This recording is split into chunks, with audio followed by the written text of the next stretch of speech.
Depois de tanto tempo de espera, teremos finalmente a história do Hades, o rei do submundo, que cantem os anjos de aleluia por isso, de tanto que demorou. Caramba, foi pelo menos muitos capítulos para isso. Demorou, mas chegou. E quem vai contar tudo isso é o próprio Ares. E também para revelar como é que foi que o Adamas foi salvo pelo Bel.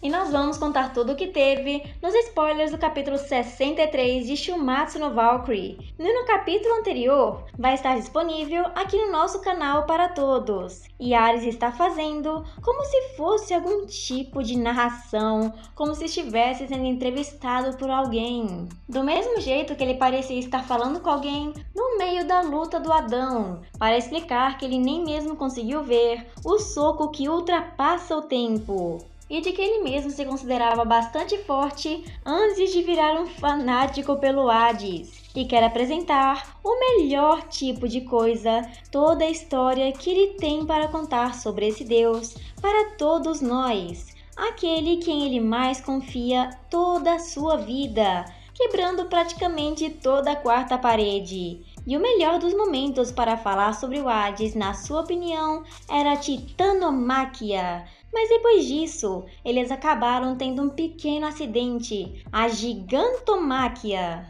que foi dita ser a maior de todas as crises que o céu já teve. E mal sabe do que ocorreu naquela época. Porém, há muito tempo atrás, o Zeus venceu a Titanomáquia por derrotar o seu pai Cronos, como apresentado na própria história do deus, e vai governar como o novo rei da mitologia grega por causa da sua vitória. E era mais do que comum que alguém não aceitasse que ele estivesse no trono comandando tudo. E o Zeus teria que ser obrigado a usar a sua enorme força para aqueles que não gostem dele e para que fiquem bem longe dali. E no mundo humano, a mesma situação se repetia. E foi a deusa primordial, Gaia, que não apoiou essa decisão, a avó dos 4 deuses em termos de linhagem.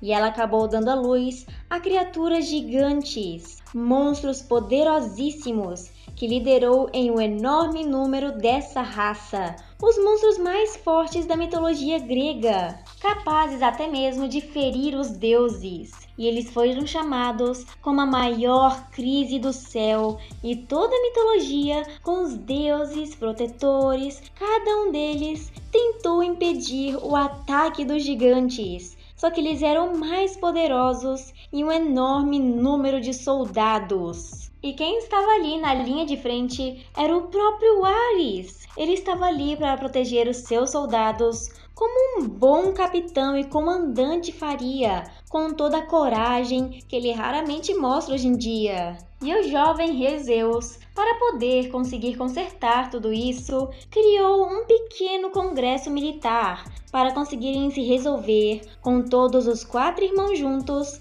em conjunto com Hermes e Ares. E eles acabariam precisando trabalhar em equipe para poderem vencer, já que o segundo, Hermes, ele avisou que a situação estava muito feia para o lado deles. E com o retorno da batalha, o Hades admite que estava na linha de frente e conseguiu constatar os poderes deles. Eram muito mais fortes e era simplesmente uma questão de tempo até que eles já cheguem todo o Olimpo. E aproveitando toda a situação para tentar derrubar o Zeus do trono, temos Adamas, provocando ele para que seja pressionado e que resolva tudo exatamente agora. Mas esse não parecia ser o caso para Zeus. A seu ver, o seu rosto estava parecendo de diversão, que ele queria realmente estar ali e lutando. Ele estaria feliz se pudesse fazer isso. Ele iria enfrentar todos os gigantes e esmagar cada um deles. Mas antes deles se retirarem, havia mais uma coisa para contar ao Hades,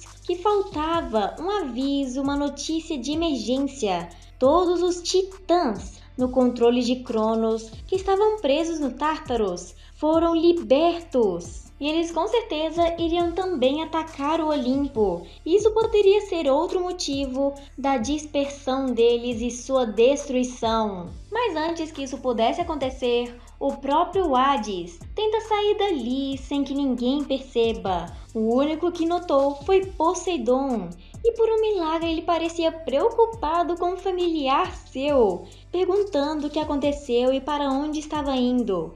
E sem obter uma resposta, cada um seguiu seu caminho.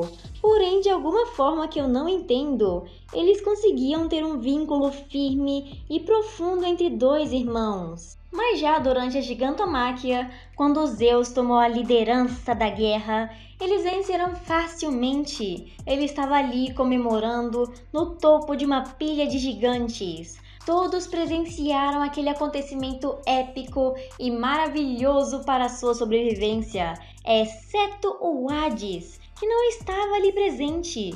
E Poseidon, mais uma vez, o único que pergunta por ele. E a única coisa que sabiam é que ele estava no submundo, mais especificamente no Tártaros, para impedir os titãs completamente sozinho.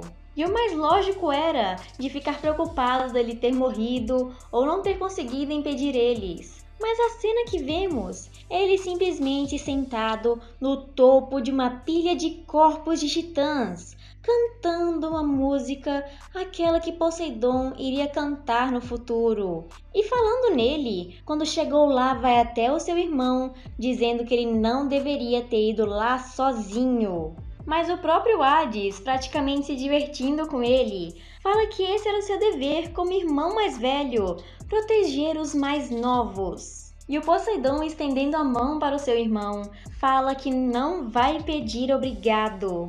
E eu não faço ideia de como, mas o próprio Hades era o único em que Poseidon parecia olhar sempre nos olhos, e até mesmo o chama de irmão, coisa que não ocorreu nenhuma vez com Adamas. Ao contrário, ele nem considerava o Adamas seu irmão. E quando a história acabou, estavam de volta lá naquela área VIP que estava o Ares. E quem ressurge das cinzas para dar um belo de um susto no deus da guerra é o Adamas, que sobreviveu e foi reconstruído com partes mecânicas pelo Bel. Ele está presente agora na arquibancada. E quem explica tudo, como é que ele estava ali presente, era o Hermes, o único que estava lá no mesmo momento em que o Adamas foi golpeado por desobedecer Zeus. Mas ao comando do próprio Hades, o Hermes salvou sua vida e o Bel salvou seu corpo com partes mecânicas de máquinas.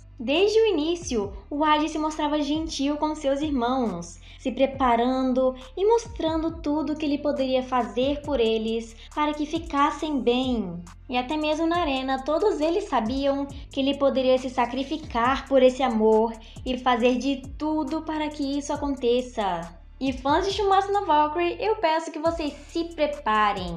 Este foi o final dos spoilers do capítulo 63, porém não saiu ainda. Mês que vem será o último capítulo do final da 7ª rodada do Ragnarok. Finalmente veremos o desfecho dessa batalha e quem será o grande vencedor. Então já façam suas apostas. Deixem nos comentários qual dos dois vai ser o grande vencedor. A humanidade finalmente tomando a liderança ou os deuses outra vez voltando a vencer e recuperando toda a honra dos gregos. Então realmente eu espero ver todos vocês no próximo vídeo. I know una para mí, oh,